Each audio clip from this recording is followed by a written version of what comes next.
Hello there, ladies and gentlemen, welcome to another episode of CookieCast. So on CookieCast, it's the Getting Over podcast, and this is part one of the two-night WrestleMania event. That's right, it's the, as Stu put it, the Super Bowl for wrestling fans, and it's 2 nights. And when it's 2 nights, it's 2 podcasts. This is part one. If you are ready to get all the information you could possibly need for WrestleMania, this is where you start with part one. That's right. If you've listened to part two and thought something's wrong here, you should have listened to this one first. This is part one. Before we get started, please do consider like, share, subscribe, and comment. Leave a review where you can leave a review. Share this one around, people. This is the big one. It's what everything works towards. The entire wrestling year works to this. This is the one to share if you're going to share one. And it is an absolute bumper. It's 2 parts. Couldn't get bigger than that. Right, let's get into it because it's going to be a long one. Here we go. This is CookieCast Getting Over.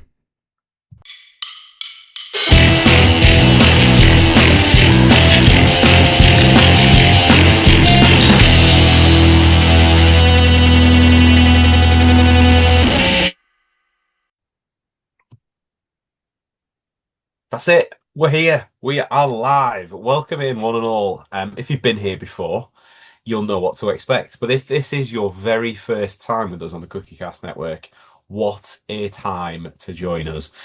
You found Getting Over, the home of all things WWE on the CookieCast Network, and we thank you very much for being here. Now, we've reached that time of the year. It's not Christmas Eve. And I say this every year, it's better than Christmas Eve. As wrestling fans, we have reached the end of the road to WrestleMania. There's a few more bumps to discuss before we dive into our predictions for the biggest event of the year. But it's time. We've got our annual 2-episode fiesta, as it were. So we've got night 1 coverage and night 2 coverage to come. And joining us on this special 2-part episode is the Big Cheese himself, the creator, Mr. Andrew Cook. Good evening. There he is. If you're not on YouTube, get yourself over. His lovely face is on there. Then we have a tag team of regulars consisting of Mr. Max Hepworth and Mr. Paul Williams, though has Max been stood up as his tag team partner left him.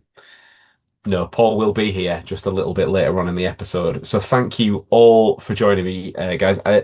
Excited for WrestleMania then? It's just the best. It is the best time of year. Like you say, it's better than Christmas Eve because Christmas Eve sucks so hard. And WrestleMania, as a rule, generally doesn't. So, winning by the numbers.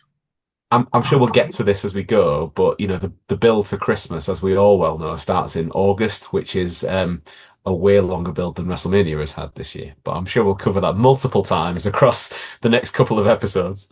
So yeah, you all excited, Max? Are you ready for WrestleMania? Not as excited as I am for Christmas when Christmas Eve comes around. Sorry to say. But yes, I'm very excited. That's right, ladies and gentlemen. Join us back in December when Max podcasts on his own for CookieCast Christmas. It's just 30 minutes of Max singing carols. There we go. Obviously with no backing music because licensing fees are a bitch. Need it. So, even though Paul is not here right now, before we get to the excitement of the annual 2-night extravaganza, we've got the small matter of deciding who is walking into WrestleMania as the predictions champion. Now, last time out, Max retained. Max walked into Elimination Chamber hanging on to the gold, but can he be dethroned as champion on the cusp of the biggest event of the year? Look at that smug face. Right. We only had 4 points to play for last time, which at the time that we were doing the predictions, as the guy who's doing the numbers thought, I'm going to need a tiebreaker here. Now, much to the pleasure of everybody on the podcast, that did not come to fruition there is no tiebreak this episode.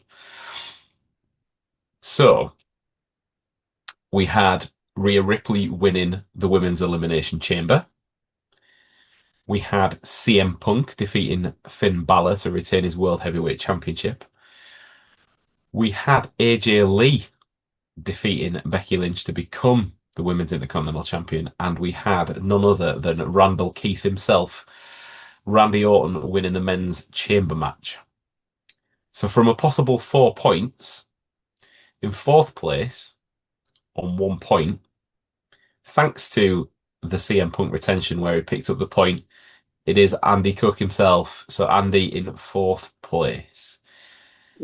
And then jumping up into joint second, but again, remember there was only 4 points.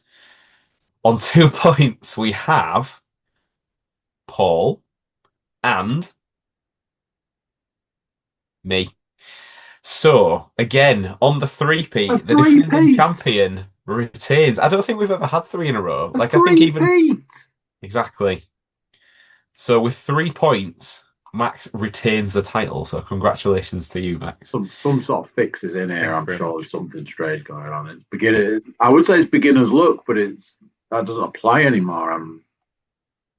He's old hat now. That's it. Just guesswork at its best, really. What can I say? However, between the 4 of us, we did manage to get all 4 right in some way, shape, or form. So it's just like the rules of the National Lottery. If you play 6 lines and get 1 number on each, then you get the jackpot, right? That's how it works. Pretty sure. Anyway, maybe don't quote me on that one.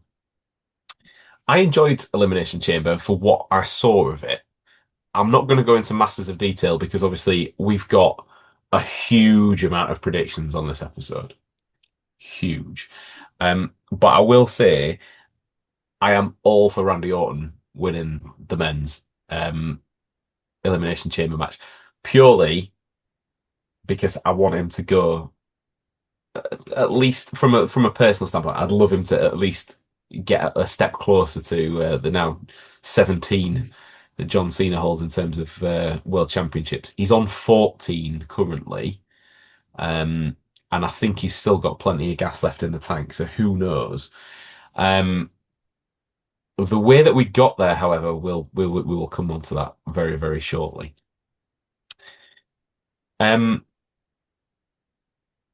We've got not so much news, but I have got 3 very important points as we lead into WrestleMania, things that have happened since.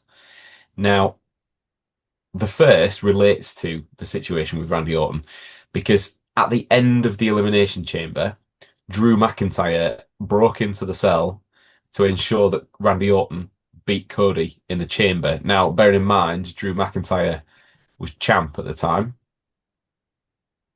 A little bit of a spoiler there. But because of what happened, SmackDown general manager Nick Aldis made a WWE title match between Drew and Cody on SmackDown to determine then who faces Randy Orton at WrestleMania. Cody won. So the headline there, ladies and gentlemen, Drew McIntyre shafted again. How are we feeling about that? Starting to get a little old, this one, isn't it? Like the whole sort of Drew persona doesn't really reek of perpetual loser. Like he's always on the back foot. He's always seemingly getting shafted, and he doesn't make any sense. Like, it baffles me beyond a lot of the stuff that company does. I just don't get it. Like, they've got like a potential long-running champion just there waiting, ready.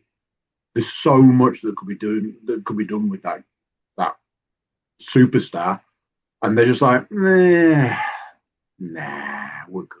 Like, it's never made any sense to me. The first time it happened never did made any sense. Every time since, it's like, what is this? It's like some sort of long-running joke where the punchline just doesn't land. I just don't get it. I don't understand it from a company perspective. From any part, I'm like, I don't get it. I feel like that Drew has a really unlucky January through March ish on the basis of the sort of cycle seems to be after WrestleMania he gets that fire lit under him again and everything heats up into sort of all the way from then all the way through October as a gradual build. You're thinking, right, they're setting some seeds here. This is where we're going, whether it's through the Rumble, whether it's through into WrestleMania, whatever it might be. And then January comes around and it's like, oh, no, just forget all that now. We're just going to do someone else. And the biggest kind of punchline in that kind of setup, if you like, the WrestleMania that he's been most successful at, that's right, the one where nobody was there. It was the one that was behind closed doors during COVID. And even the year after, when things were starting to get back to normal, he was, from memory, first match out on the card. And didn't he lose to Lashley? Yeah. Pretty sure. So not a great time of year for Drew. Long time listeners to the podcast will know I am a big Drew McIntyre fan. He worked his butt off to get to the position that he did. He carried that company throughout the COVID era. It's not just me saying it, as Becky Lynch would say. I don't know if Sports Illustrated is saying it, but more than me just saying it. Give the guy a break. He is not the type of character to be a transitional champion. Look at where he's gone now with his feud with Jacob Fatu. Again, we'll get to that a little bit later in the podcast, but you're not telling me that Orton Rhodes couldn't just have been a grudge match because they've got the history. They don't need the title in that setup. Fatu versus Drew for the title, however, yes, please. Yeah, that's kind of my take on it. Anything to add, Max? I just don't think WWE know what to do with wrestlers that don't have an American accent. I just think they seem to drop the ball on all of them, really. Apart from, really, you could argue Becky Lynch, but I think especially from a male wrestler perspective, I think they just seem to have something against wrestlers who are incredible in the ring. But Drew, who's different to any of the other ones that maybe don't have the American accent, is actually very good on the mic. His promo work is really good. Yeah, I just don't know what they don't see in him, really. I agree with what both of you have said massively, and it's found really frustrating. I think he went away all those years ago, came back after, as you say, working his butt off to get to the position that he got to, and I almost feel, does he need to do it again for them to then appreciate what he actually brings and what he's brought and what he can bring to the table? But I just feel as though he's massively underappreciated. And yeah, he's getting a match at WrestleMania. And just to add again to when you say about the matches that he had, when he beat Seth Rollins for the title at WrestleMania, it was the first match of the night on night 2, and then lost it just to enhance that story with CM Punk. And again, he's better than, say, being a transitional champ. He's better than having a title for a few minutes to then push him into something else. It's just frustrating to watch, really. For too long now, sort of Cody Hogan is seemingly taking over. It's like, I'm not sure if we're going to ever get that sort of heel turn at the moment. It doesn't feel like it's coming. But a heel champion for me going into WrestleMania works so much better than a babyface champion every time, because it's gonna garner that massive pop, whether it's the first match of the night or the last match of the night. Like, in the end, if the good guy wins, everybody's going home happy. Everybody's going to give you the biggest pop of the night. Like, yes, that means that Drew would have had to have lost at WrestleMania for that to have happened. But, like, at least he would have got the headline match out of it. At least he would have garnered a bit more credibility that way for me. Whereas now it just feels like, oh, we need somebody, you'll do. He's almost like a giant Scottish version of The Miz, dare I say it at this point. He everything he's given he goes at it 110%. And yes, stats fans, I am aware that is not a real number. But you know what I mean. You get the picture. It is, as Max said, it is very frustrating, and maybe that's coming at it with like British tinted glasses because he's one of ours. I'm not sure. I think so. Anyway, yeah, I could wax lyrical all night about how much they're screwing Drew, and it's really not fair. Anyway, as we have said, Drew is getting a match, although technically not at WrestleMania because there is an unsanctioned match against Fatu on the cards this coming weekend. But again, we will get to that. Now for something else that's happened, and it's a little bit more lighthearted. We talked about it on the last episode about who was going to be in the crate, and it happened. None other than Danhausen himself is now in WWE. And for me, obviously being a huge fan of the guy, I'm putting it up there. Like his debut for me was, I'm talking like top 5 all time for me. I know Max is pulling that face. I absolutely loved it. I realize that people don't get it necessarily. I realize that the live crowd certainly didn't fucking get it, in patches. But I would like to think that in the weeks since his debut at Elimination Chamber, the crowd has now warmed to him, and he's probably one of the most over people on the roster, having had one match in WWE now in his entire career. At one point, he was the highest seller on WWE Shop, outselling Punk, outselling Reigns, any of the Legends stuff that they've got going on, and that just to me shows that yeah, he wasn't everybody's cup of tea immediately, but give him a chance, and he's working his magic. The entrance was just, it was choreographed by his missus as well, who was actually one of the dancers on the night. She is a professional dancer. We'll not talk about what type of dancing. But she choreographed that, was part of it. And I just love the fact that it's the whole magical powers, but on a bit of like a crap scale thing. And like when he's like trying to make the flashes and stuff, it's like the most pitiful pyro you've ever seen go off. It was just perfectly Danhausen for me. The disappointing part about it, if there was one, was that he didn't then confront anybody. But I feel like that it's because he's kind of just confronting anybody at the moment and getting it all wrong.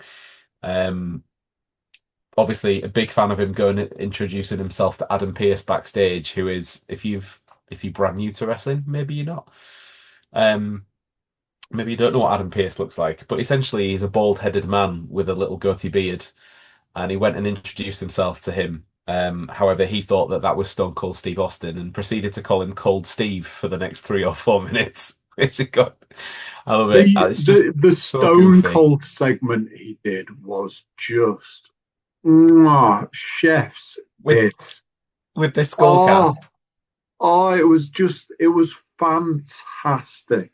Like one of those, I suppose, rare occasions where I was happy to be wrong on that whole thing, because it was just brilliant. Yeah, fair enough, they didn't get it to start with. Yeah, fair enough.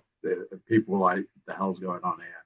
But like you say, the people have taken to him as you hope they would.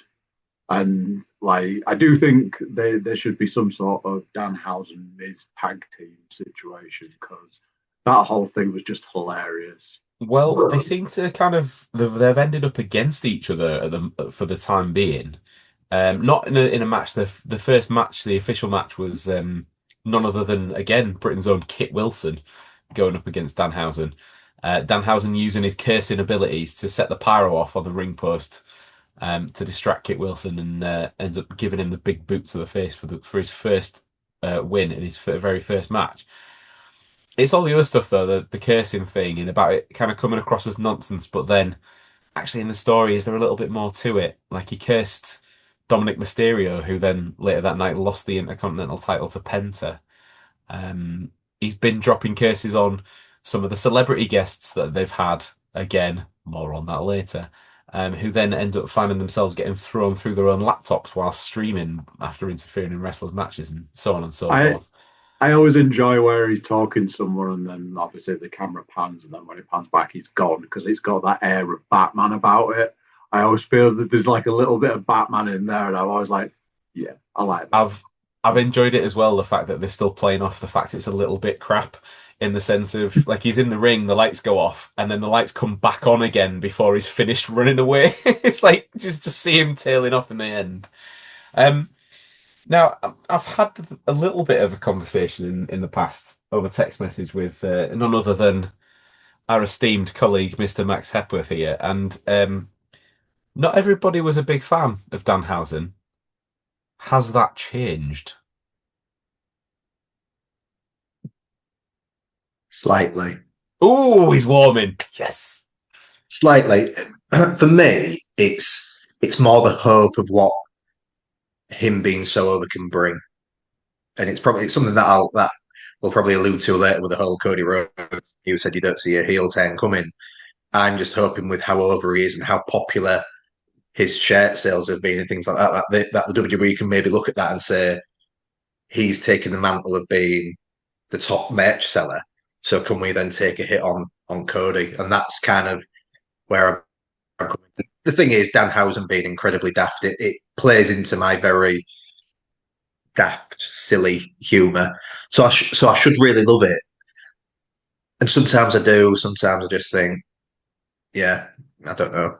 But I'm getting there slowly. Cool. I'm very happy to hear that. Just before we move on as well, I can't let the Danhausen skits pass without passing comment. Have you seen it when he introduced himself to the Bella Twins?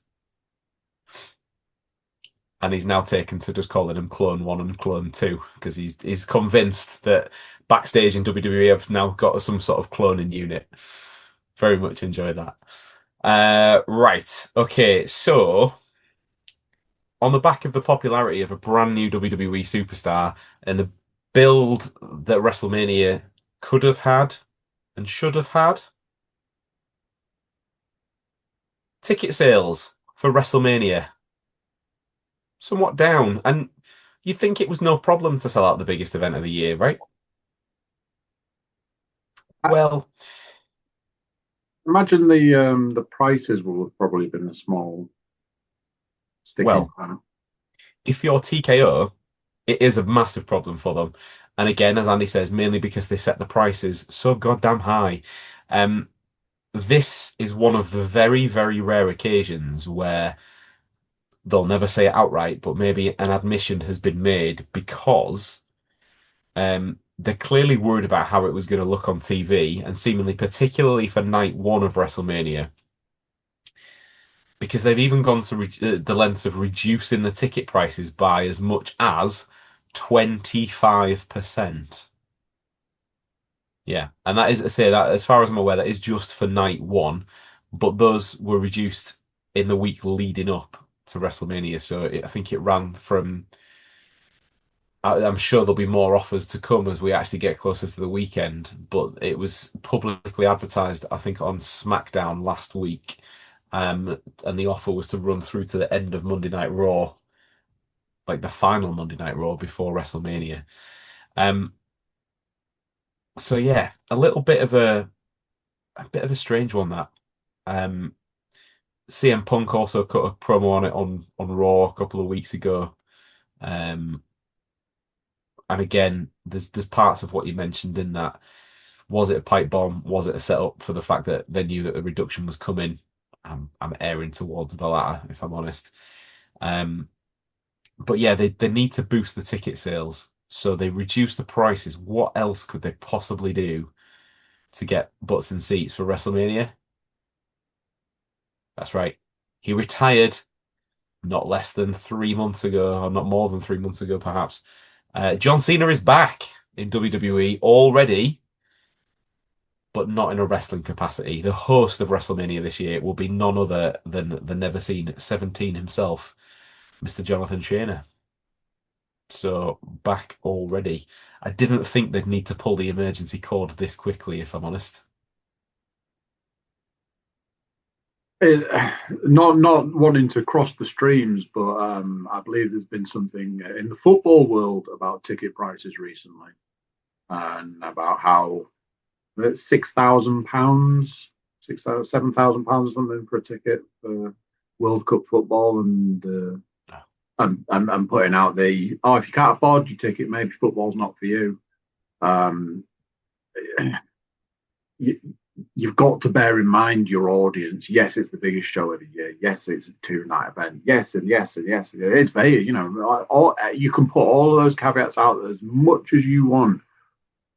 If there aren't bums on seats, what's the point to any of it? You've got to have people in the house. You need the crowd. You need the noise. You need the atmosphere. If you don't have those basic building blocks, it's dead before it started. So somebody a little further up the food chain needs to have a little think around what's the important thing. For coming back to merch, not selling t-shirts, night of t-shirts, if there's no one there to buy them. Doesn't make a lot of sense. But it's all about the money. I believe there's a song. Well, that is what I had. Obviously, those were the for me the key points between. There was again no way I wasn't mentioning Danhausen, but we had a change of champion, and we now have those other items leading us into the WrestleMania weekend. So, first off, on this episode, we will be, from this point, discussing the night 1 predictions, and night 2 predictions will come to you in its very own episode. We always do since it's gone to 2 nights, we've done a 2-part spectacular, as I mentioned earlier on. I mean, spectacular. You be the judge of that. Let us know. Leave us a like, give us a share, give us a subscribe. All massively appreciated. Like I said, whether it's your first time or, as it is this time, our 83rd episode of Getting Over. So yeah, we'll, end of the year, getting into next year, be triple digits perhaps. Now, at this point, we are just going to leave it there. We're going to have to put the call out because the predictions are about to begin. If anybody hears any glass shattering, that is not Stone Cold Steve Austin joining the podcast. It's Paul dropping his glass when he's getting his drink ready to begin. The small, tiny little story to finish with. It's the tiniest story to finish with. Stone Cold has been mentioned too many times not to let this story go. Day before yesterday, my youngest daughter was upstairs, getting ready to go to school. Her mother, the stats mistress herself, called from the kitchen. Now, the way that the sound would have to travel would be like that. It seemed silly. So she called something up the stairs, and at the top of the stairs, I heard, "What?" So I naturally fired back with "Steady on, Stone Cold." And I got, "What?" And I was like, "And I drank a beer." "What?" "I drank another beer." "What?" I'm assuming, I think I shared it possibly with our group, Andy. Have you guys seen the guy in the States who's doing Stone Cold karaoke, where he'll actually try and sing like a with proper his wife song in the car? Yeah, and then goes into Stone Cold halfway through it. I need to find that guy's name. He's very, very brilliant. good. But not the biggest Nickelback fan, but the one he did that was the Nickelback was just brilliant.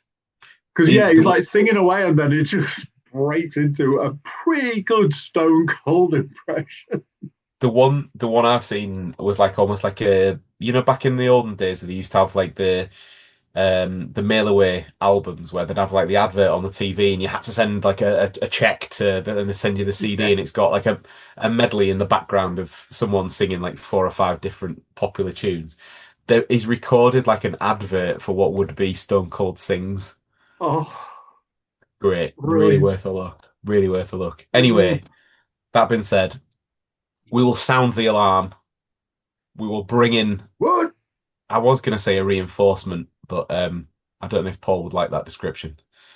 I'm not sure. Let's find out together. So we will be right back with you momentarily with a full squad.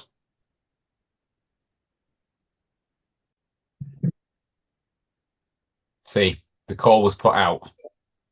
The call was answered and then put down because they thought it was spam. But Paul joined us anyway. So thank you very much for joining us now, Mr. Williams. How are we? Yeah, that was going to be my joke. It was going to be the call was put out and ignored. So you rang me, and obviously because I had nothing better to do with my time, I decided to jump.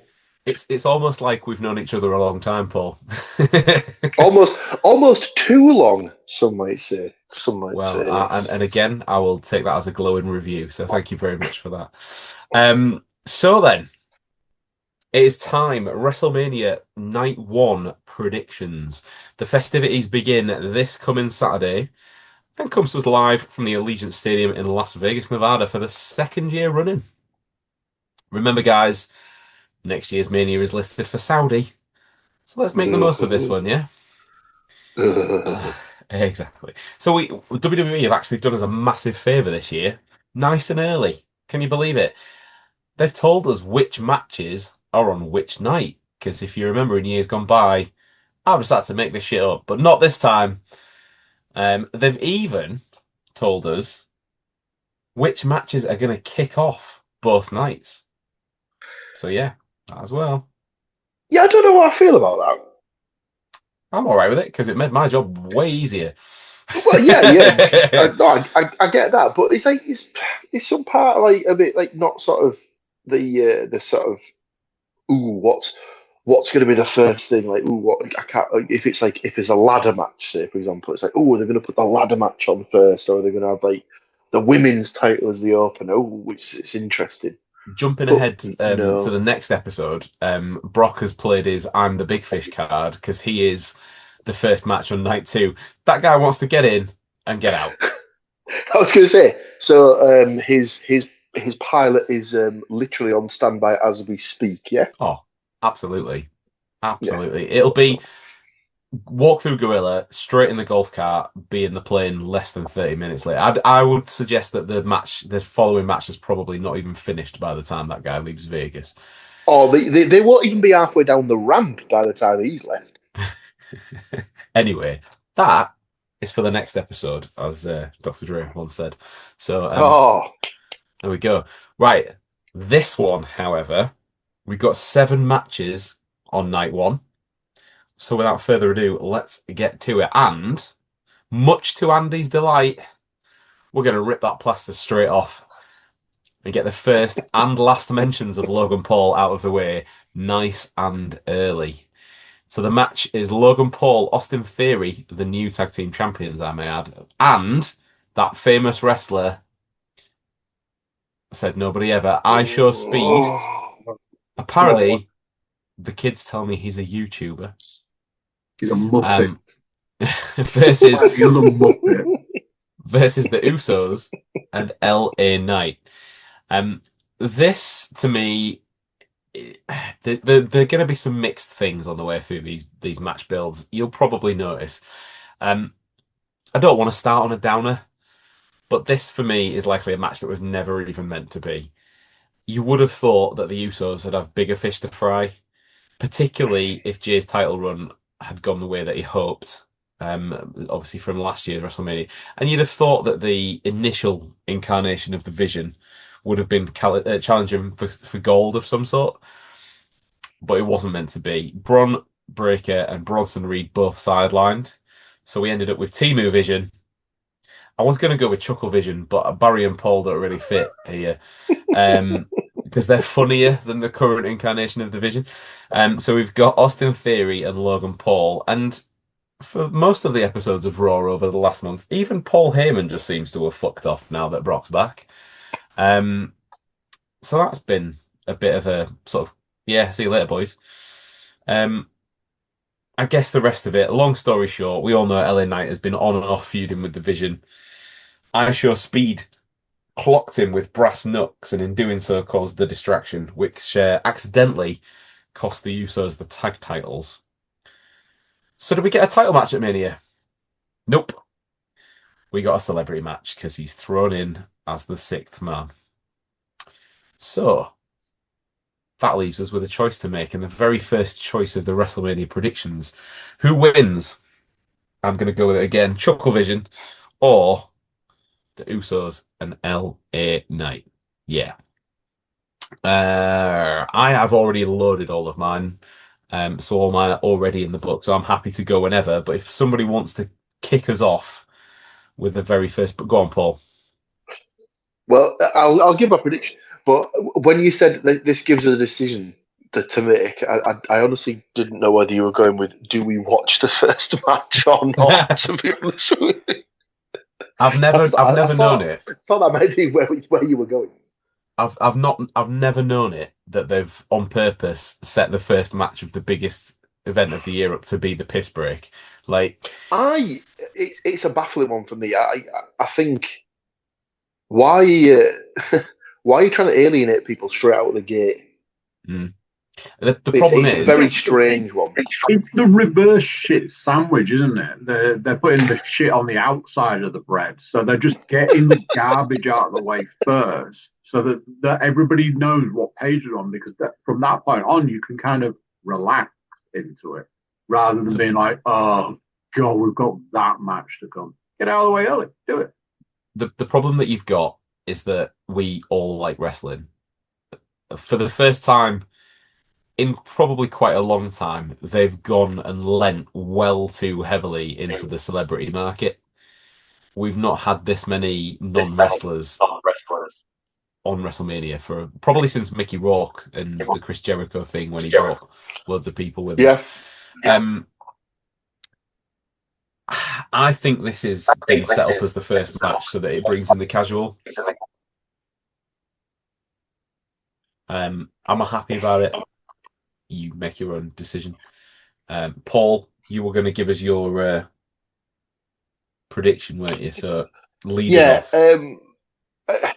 Annoyingly, I think it's probably the celebs get the win, to sort of get the paper headlines for the next day and stuff like that, and the social media storm that comes with it and all that sort of jazz. And irritatingly, obviously, Logan Paul's proved that he's irritatingly good in the ring, so I'm fully expecting IShowSpeed to also just like pull some sort of like rabbit out of his hat and just like do some sort of incredible, probably Canadian destroyer, but with an extra sort of 360 spinning for good measure or something like that. I will dive straight on purely because I have gone for the same outcome for the same reasons. It's all about the TMZ headline the next day for me. Logan Paul and IShowSpeed. I don't think that they'll do anything spectacularly individually. I think they'll do it together. You three might know this better than me because is it Twitch that Speed does his streaming stuff on?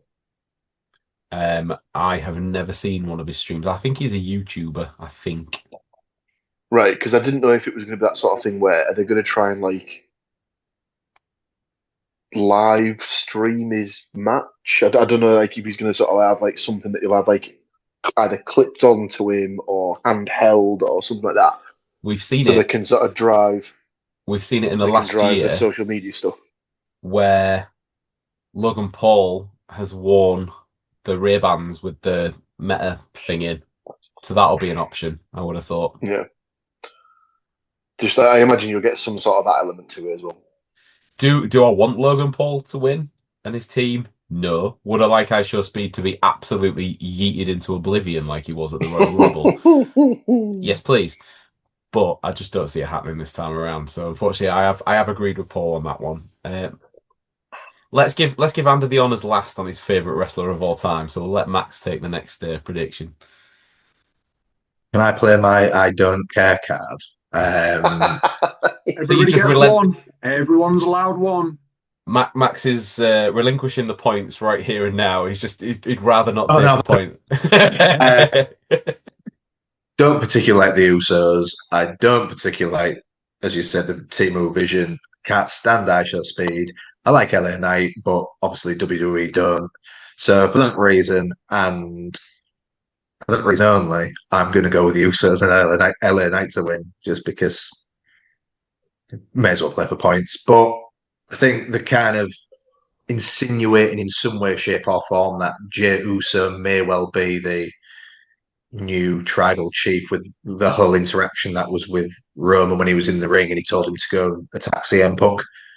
So if that is the case, you'd hope for some form of long-term planning where they're actually going to make Jey Uso look remotely strong, but it won't happen. But I'm still going for them to win anyway. So that's my choice. Okie But dokie. really, okay, Well, we've got a difference in the book already, and the last prediction for the first match. Andy? I had originally kind of thought of bottling my prediction and just going with the flow. However, Max has inspired me, and I'm going for it. It's a 50-50 split, boys. I am also backing the Usos and LA Knight to take the victory because I want it to be that way. I want the YouTube crowd to get just absolutely driven into the ground, not just the bottom of the ring, just through the ring and into the ground. So I'm going with it. Yeah, I'm feeling inspired. Max bringing that up actually has kind of made me now wonder: will they go full Usos heel turn to leave LA Knight sort of short-handed as the guy who then ends up taking the loss? Because, as Max pointed out as well, quite rightly, we all know how much WWE loves LA Knight. They definitely won't give him a pinfall loss at the biggest show of the year, right? That's what Jimmy Uso's there for. Absolute burn. Middle of the card, Jimmy Uso, as he's known in opening event, Jimmy Uso. Oh, that's just what he's known. That's just what he's known as. That's what he's known as in the family, in the business. The Yeet Man's brother, isn't he? I still to this day cannot believe they tried to get him over as Big Jim. Nobody's getting behind a world heavyweight champion of any description just named Big Jim, mainly because it's not 1986 anymore.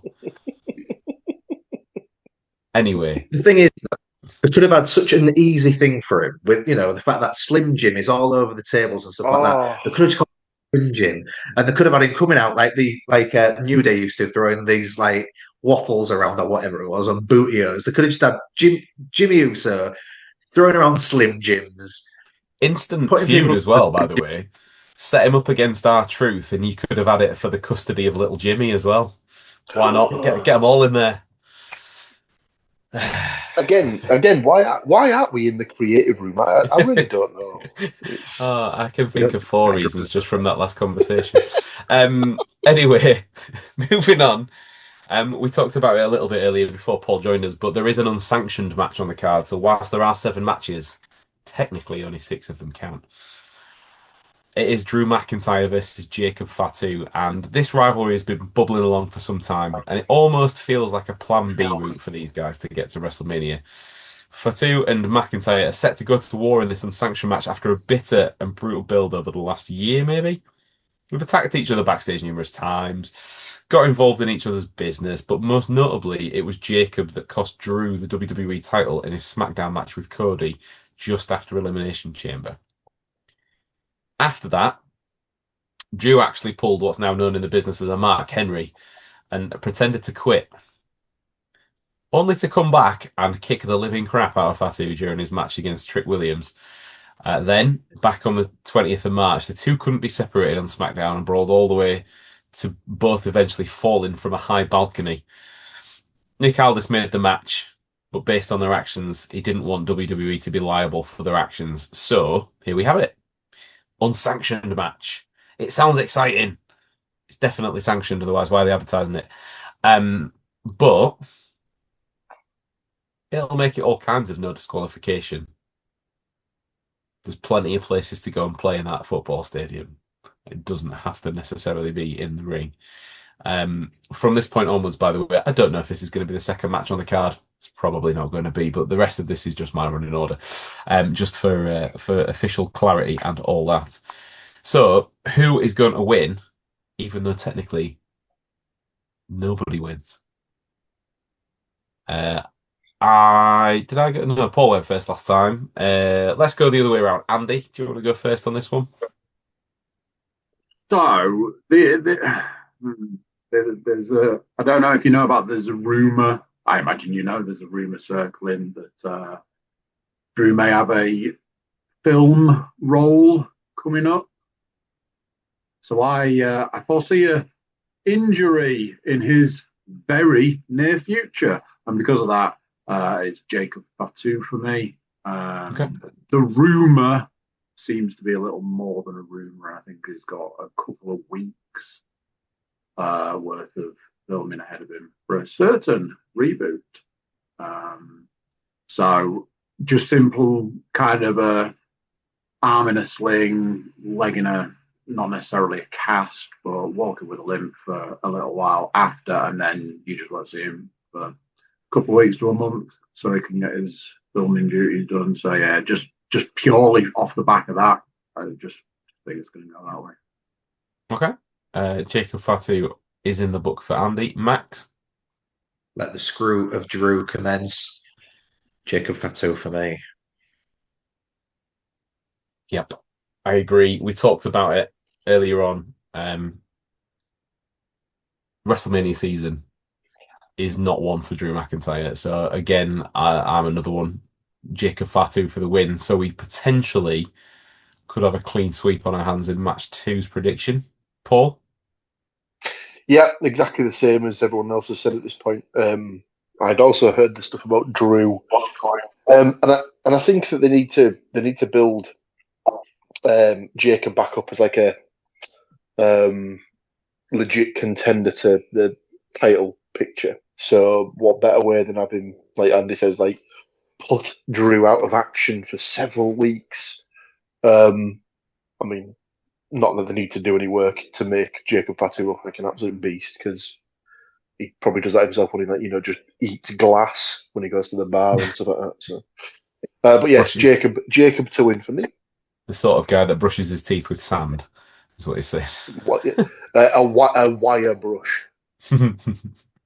Okay, so yeah, we do have our first clean sweep of the WrestleMania predictions. So we'll move to the women's tag team title 4-way match. So champions Nia Jax and Lash Legend, or as they're now known, the Irresistible Forces, versus Charlotte Flair and Alexa Bliss, versus Bayley and Lyra Valkyria, versus the Bella Twins. Now, Nia and Lash picked up the tag team titles in a win over Rhea Ripley and Io Sky, but now they've got to face another 3 teams in a bid to extend that title reign beyond the weekend. Lining up to take that shot, obviously we mentioned Alexa Bliss and Charlotte Flair, a very, very unlikely team, but they seem to be making it work.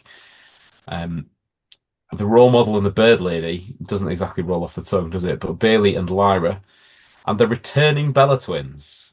Obviously we got the Brie return. She's finally getting involved. All of the challengers, have been kind of singles champions in their own right, with only really the Bellas not having a reign as tag team champions, and that's only because they weren't a thing back in their day. The added little complication we've got throughout the week, and we always say about the match card being subject to change, this might end up being one of them.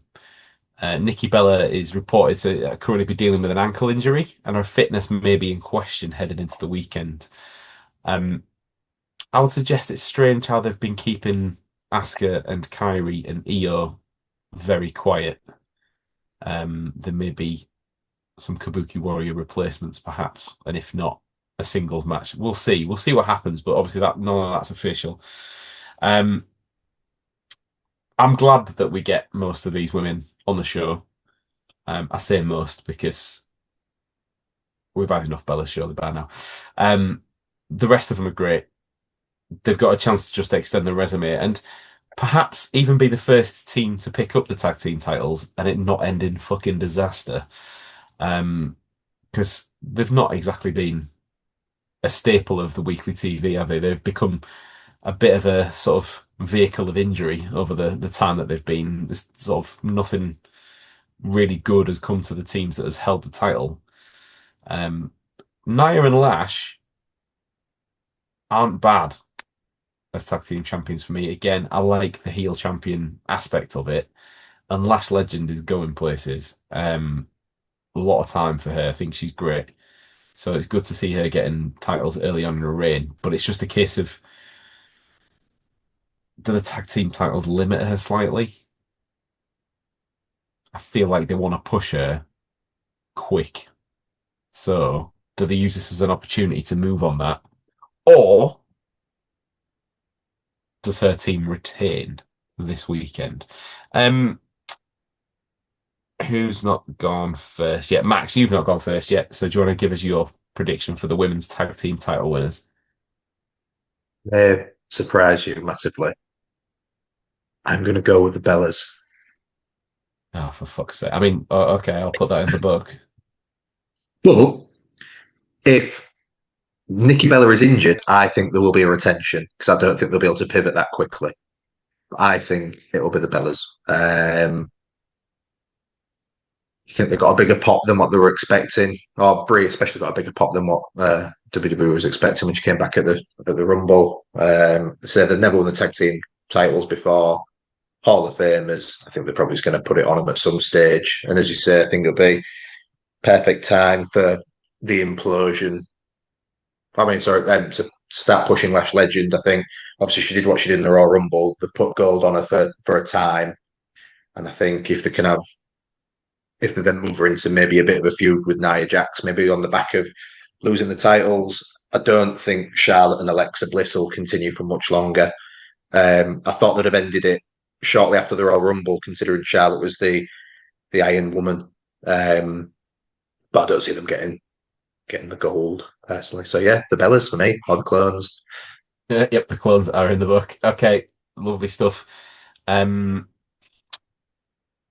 do you want to go next? A bit of a weird one.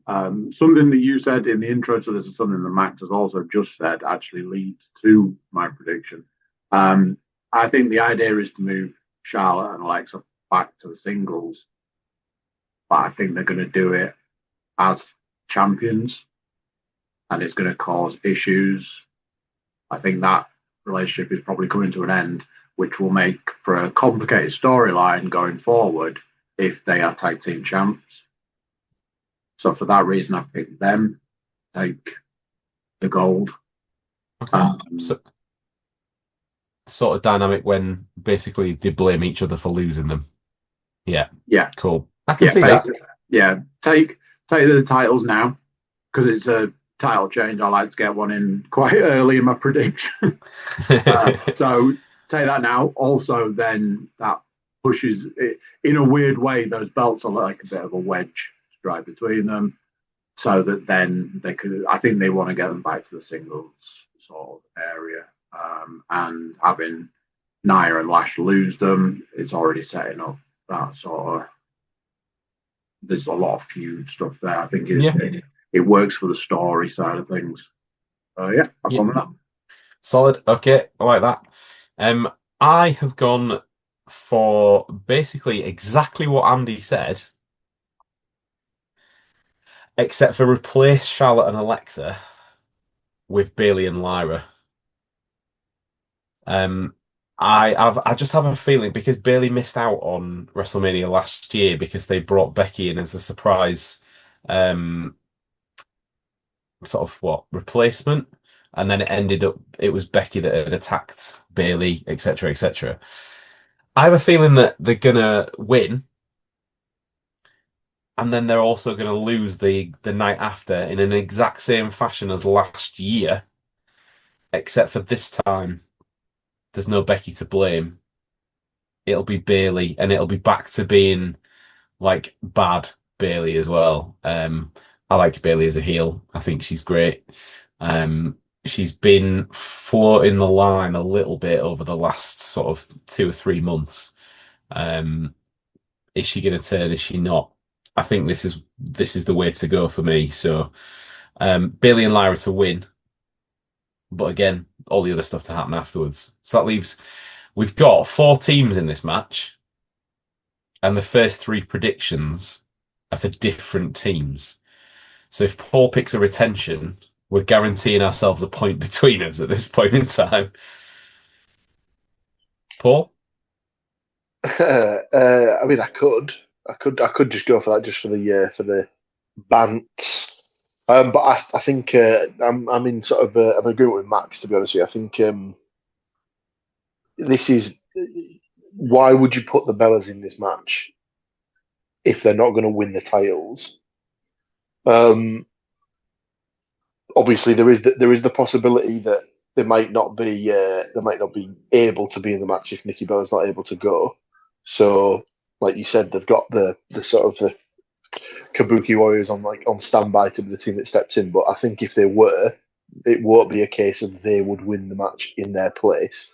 So that's where the retention would come in. But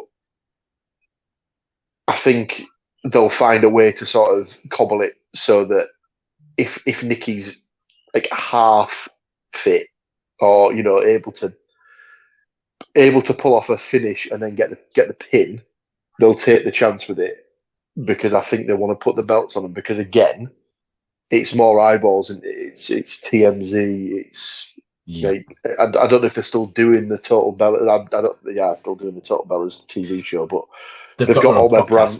Yeah, they've got their podcasts. They've got brand deals. They've got all sorts of things where like it's a good boon for the company if they do all of those with shiny new tag titles that are just on the stage with them, on the desk with them, etc., etc. So yeah, Bella's for me.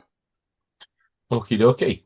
Right. But I do like both of your and Andy's points about the 2 separate teams winning and then having that be the reason for the implosion of the team. I do quite that. Both of those. So. And as well, let's not continue on that lovely storied lineage of the tag team titles just absolutely ruining the team that they're with. So we are now 3 matches deep into the predictions. We have got 4 matches to go.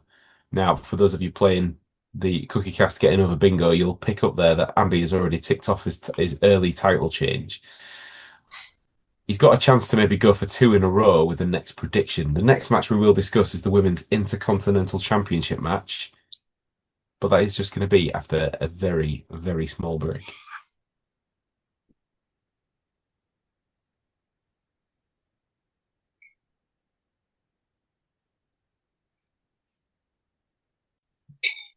Recording in progress. Yeah, we back. We're back. So the next one, Women's Intercontinental Championship match. Champion AJ Lee defending against Becky Lynch. Very much looking forward to this one. This is one of the few matches that has had a proper long-term build, as Becky and AJ Lee have been at each other's throats since the latter's return last year. Excuse me a second.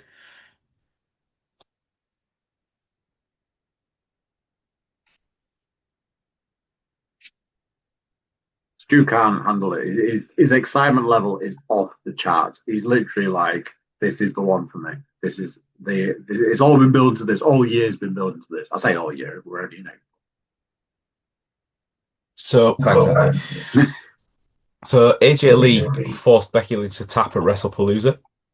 She repeated defeat at Survivor Series inside War Games, and then took Becky's title by utilising the Black Widow to get a 3rd tap out in as many matches. AJ defended the title against Bailey on March 16th episode of Raw, but was attacked by Becky Lynch shortly after, which triggered a rematch, but this time on the biggest stage. It's a grudge match. It's a title match. Should be a good match. Who's going to win? Thanks. I saw Max's hand just go. I saw Max be like, just the slow, steady, trying to contain the laughter. I'll jump in. So do it. This is another one of those matches that sort of like almost feels like it's got like the big build to it, but the outcome almost feels nailed on for me because I don't think that AJ's like back as a full timer, whereas obviously Becky's there full time, wants to be there full time.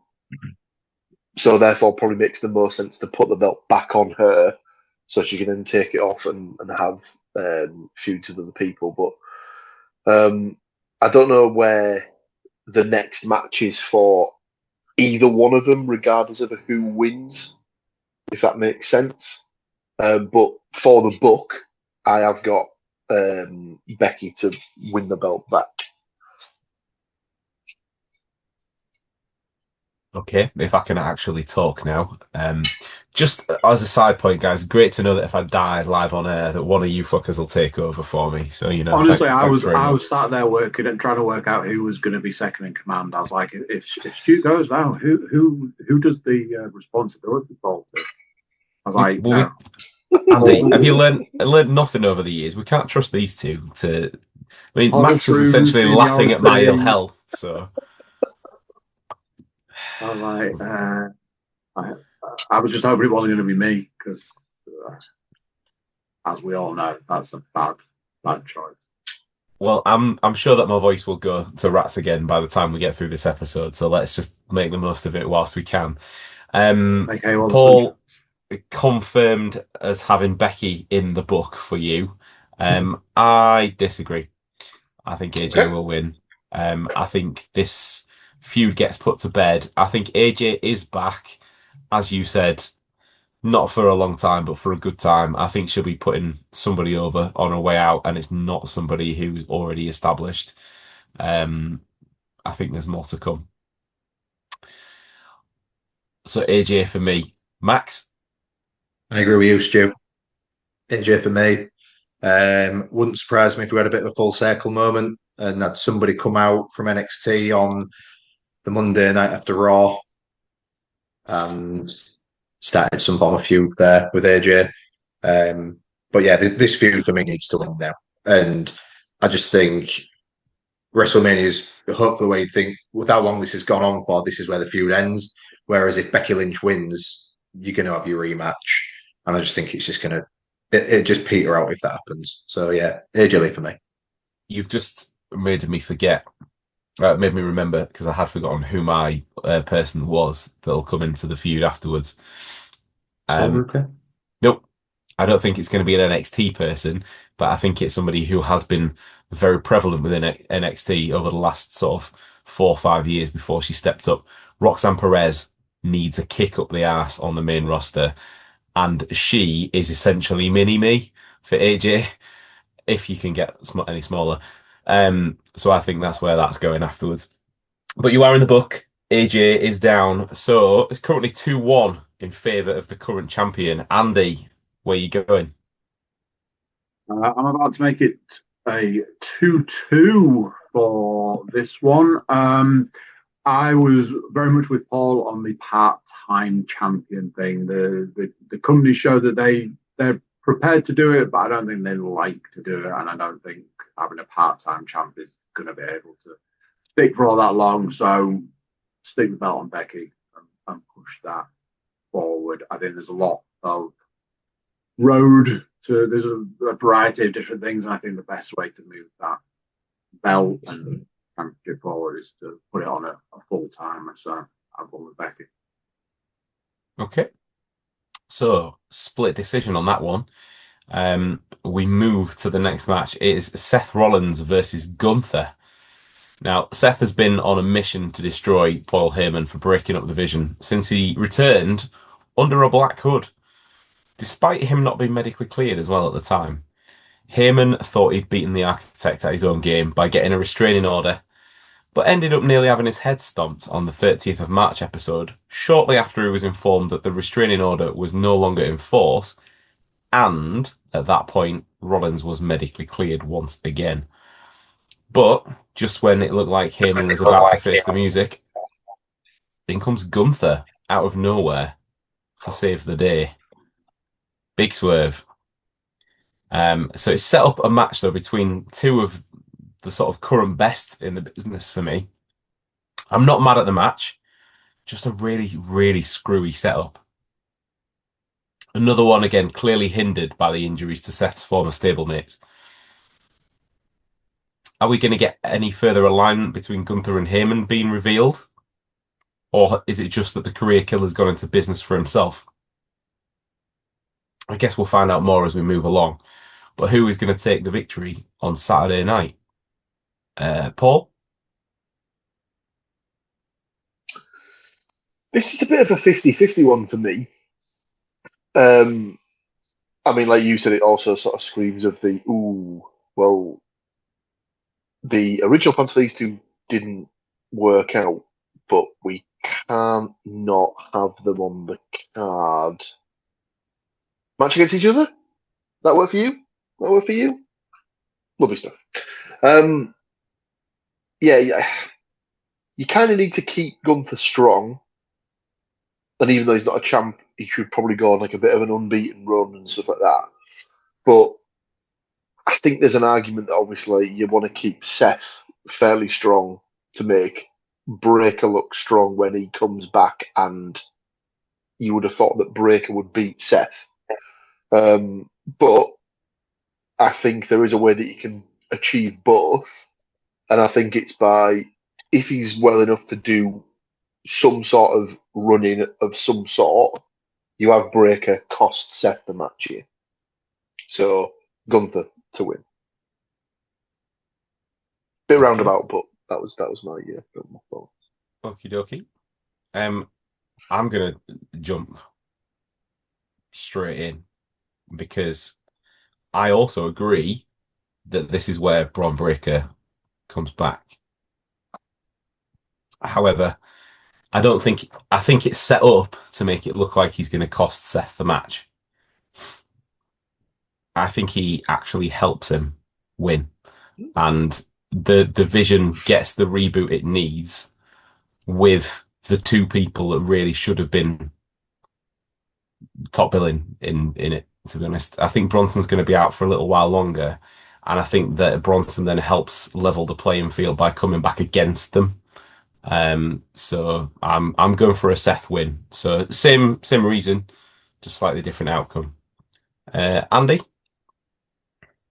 I wonder if this has maybe got sneaky like match of the night, like 20-minute all out like size difference war kind of situation with like you both said, like this could be some Shanahanigans going on in there somewhere. But I want Gunther for the win. I've said in the past, I keep coming back to this. I think Seth is kind of a bit bulletproof in the win or lose camp of he can take a loss and it doesn't really matter. He can take a win and it doesn't do all that much unless they need it to do something. I think with the injury stuff, it's a bit of like almost like a holding pattern thing. I think the Gunther thing has got a little bit more legs to it for a win, and that's kind of the reason I've gone in that direction. So Gunther for me. Okay. That gives Max the casting vote. Gunther. Ooh. Points out for me. Yeah, I think this is going to be his way into his match with Brock at SummerSlam. I think there'll be some form of deal with Paul Heyman, or there'll be for him to come out and get involved and stuff with the host Rollins Heyman thing in the first place. So yeah, I think Gunther needs, as Paul said, he ain't champ, but he needs a lengthy run. Yeah, so Gunther for me. Okay.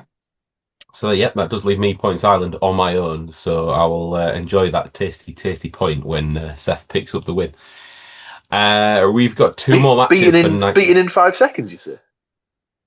Hey, it's not the opening match of night 2. Again, we'll get to that. We've got 2 more matches to predict. for night one. The penultimate match I have listed on the card for this night is Stephanie Vaquer defending her women's world title against Royal Rumble winner Liv Morgan. After winning the Rumble, it did take a little while to get an answer on who Liv was going to face. She had a few interactions actually with both champions. But when Stephanie interrupted one of Liv's interviews and claimed Liv had had her position handed to her, it struck a bit of a nerve. And now Liv wants to strike Stephanie. Um, we've had a few little back and forth bits in the build, but none more gruesome than the clash of heads we saw backstage on Raw last week. The champ attacked Liv Morgan from behind, pushing her head first into Roxanne Perez.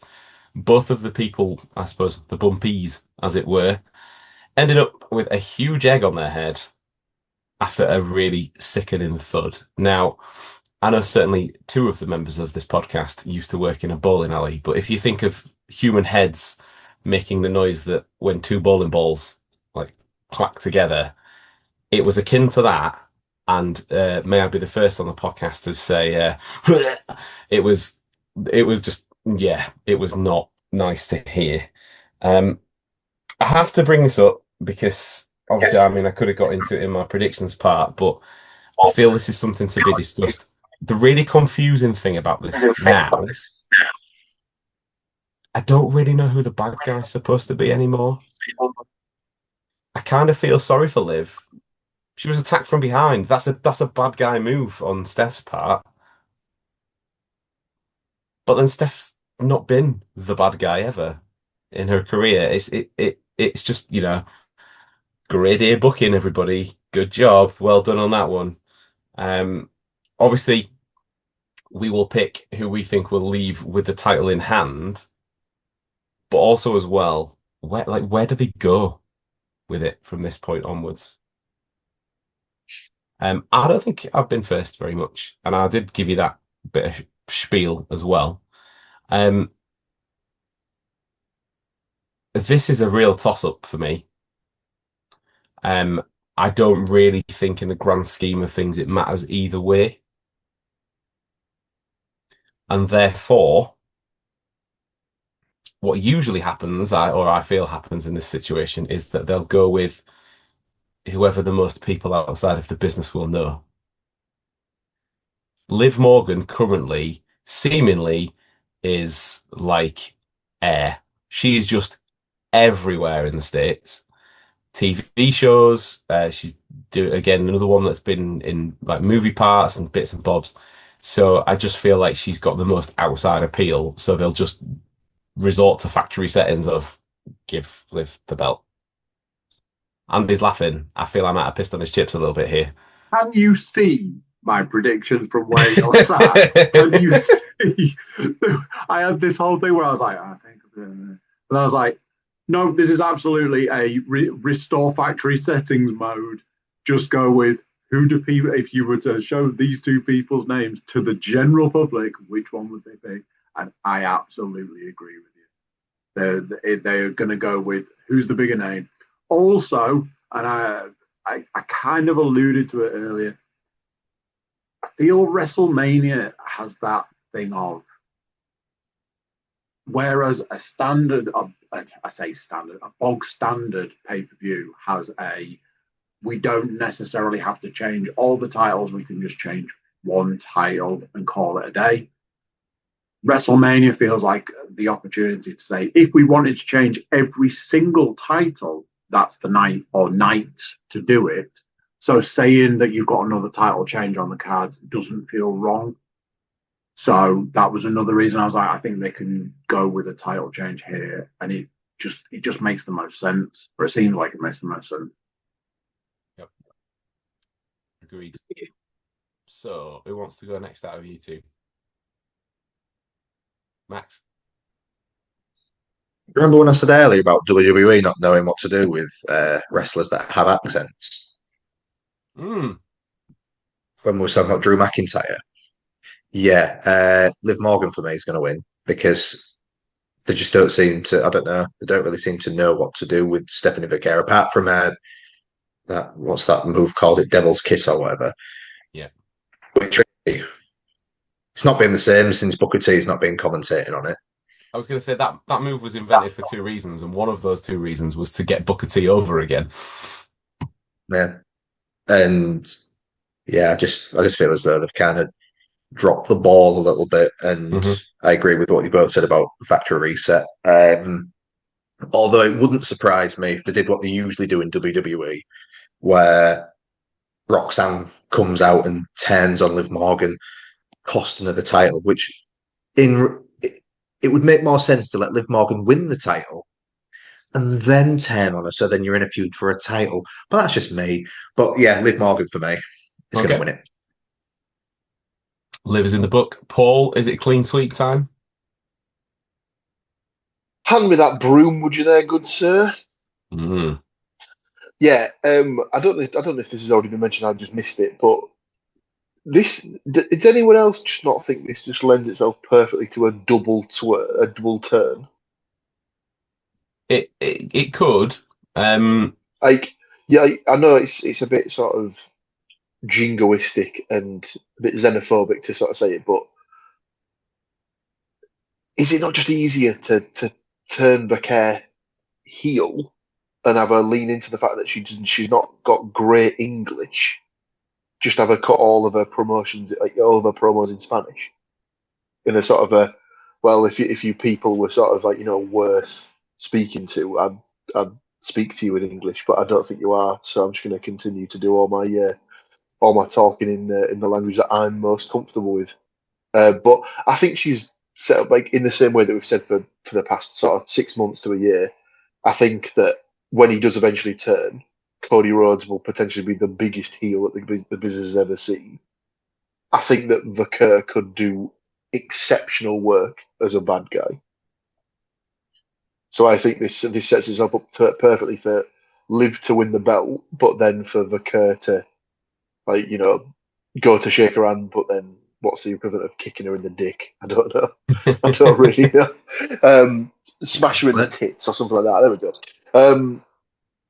Well, that's and then is there a way? I think they need to put a bit of a bullet in the rotting corpse that is the Judgment Day. But could you have it that Stephanie becomes the new leader of the Judgment Day? I don't know. Let's not play that game. If part of the reason why I pick Liv as well is because in an ideal world for me, it's like I said, Roxanne will go into a feud with AJ Lee for the Intercontinental title.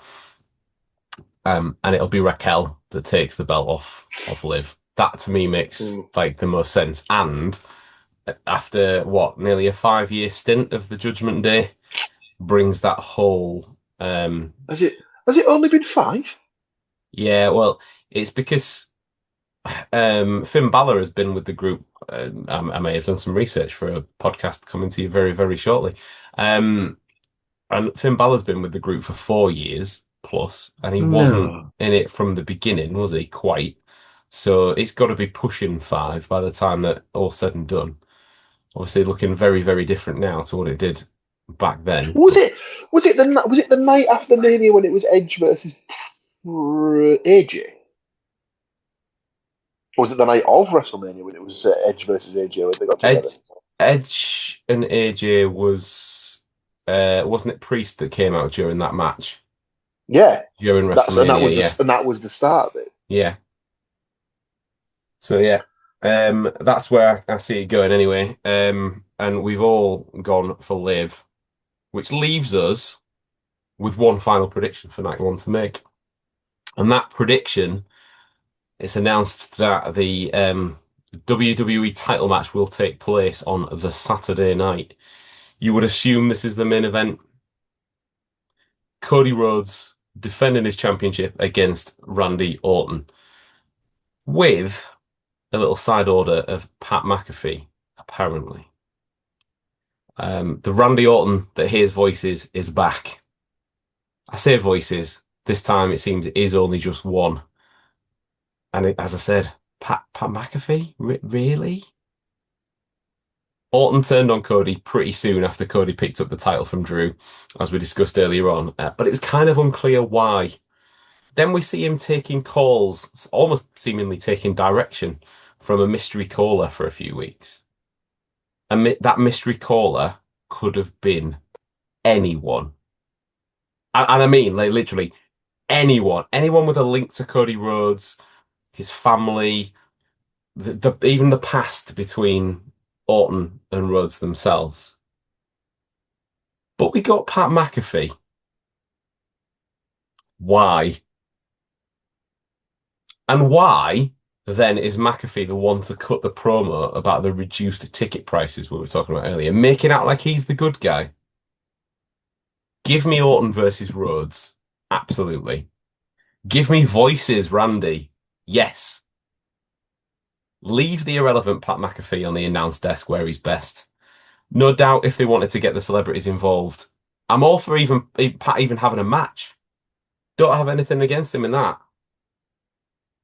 Particularly comparing him to the others that have been given the honour of having a match at this year's event as well. But let's not have him be the mouthpiece for a guy that does not need one. Anyway, rant over. Will Randy Orton pick up his 15th world title this weekend with the help of Pat McAfee? Or will Cody silence the voices and retain the title?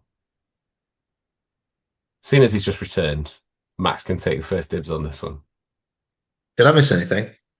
Randy for me. Yeah, but what about your prediction? Hey-o. That's what she said. Randy for me. It's done it again. Okay, fine. No explanation. He's just stopping there, seemingly. No. There's the whole stipulation, isn't there? If Randy loses, then Pat McAfee has to leave wrestling, which it's not going to happen. It's never going to happen.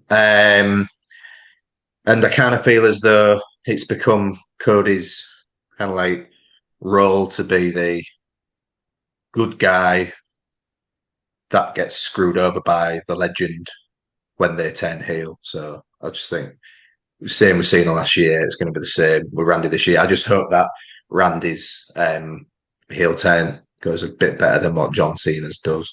He could literally set himself on fire halfway through the heel turn and it wouldn't go worse than Cena's did. Cool. Okay, so Randy Orton is Max's prediction. Paul? 2 for 2, baby. Okay. Yeah. I don't think the McAfee thing is going to be the end of the storyline. I think there's more people to come into this. I think this is going to be tip of the iceberg stuff, and like, I think this is potentially going to be the storyline that takes us all the way through to War Games at the end of the year, and there's going to be all sorts of pieces that are put in and taken out and stuff, and this is going to be like the next like big sort of storyline thread that's done for the remainder of the year. Who those pieces are, I don't know, but it's probably going to be the second. It's going to be the second year in a row where everyone's thinking, "Ooh, we're going to get a little bit of the Dwayne coming down," and people are probably going to be disappointed.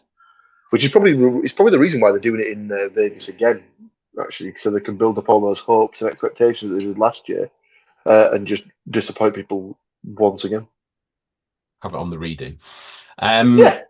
Sorry to interrupt. I've heard going forward that they're going to have a tag team of Randy and Pat McAfee. Pat McAfee versus Cody and Jam Sandwich. Don't know how true that is, but it wouldn't surprise Jelly Roll. I had also heard that. Yes. There is no way. I'm just going to jump in. There is no way that Pat McAfee and Jelly Roll aren't involved in this match. Yeah, it's inevitable. Jelly Roll has been like a fucking rash on WWE TV for the he's just everywhere you don't want him to be. But then, McAfee, same description. I'd heard some interesting stuff when we didn't know. I preferred it when we didn't know who the mystery caller was. The most out there one for me, and I might have said this to you guys already off the pod, but it should have been Charlotte Flair for me. The whole thing with the flares and the roads from back in the day, um, having her call the shots, because let's be fair, when she's sort of this weird good guy sort of iteration that she is at the moment, it feels very forced. Almost as forced as Pat McAfee trying to be a bad guy, to be fair.